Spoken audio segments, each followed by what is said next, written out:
नमस्कार, मैं हूं प्रियंका और आप देख रहे हैं राष्ट्रीय जगत विजन न्यूज।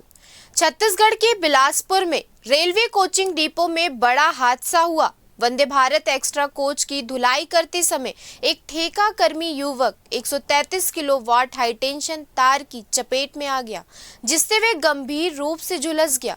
युवक को अपोलो अस्पताल में भर्ती कराया गया है। उसकी हालत नाजुक बनी हुई है।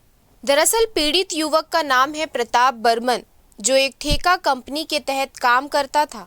शनिवार दोपहर करीब 1 बजे वे रोज की तरह एसी कोच की सफाई करने डिपो पहुंचा था। सफाई के दौरान जैसे ही प्रताप ऊपर चढ़ा, अचानक किसी ने लाइन चालू कर दी और ऊपर से गुजर रहे हाई वोल्टेज तार ने उसे झकझोर दिया।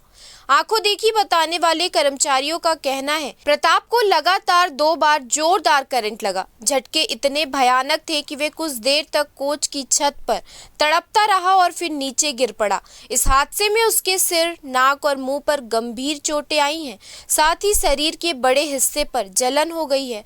हादसे के बाद प्रताप को पहले रेलवे अस्पताल ले जाया गया, लेकिन वहां आवश्यक सुविधाएं ही उपलब्ध नहीं थी।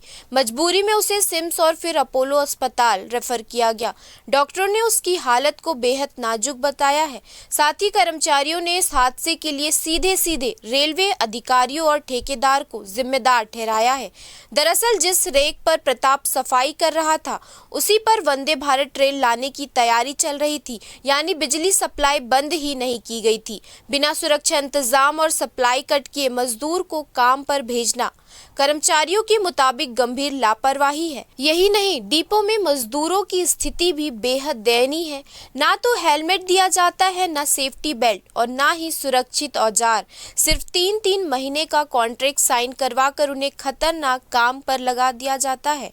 कर्मचारियों का आरोप है कि पहले भी कई हादसे हो चुके हैं, लेकिन हर बार ठेकेदार और रेलवे प्रशासन जिम्मेदारी से बच निकलते हैं। फिलहाल इस खबर में इतना ही। देश प्रदेश के खबरों से अपडेटेड रहने के लिए हमारे चैनल को सब्सक्राइब करें और नए खबरों की नोटिफिकेशन के लिए बेल आइकॉन जरूर दबाएं। नमस्कार।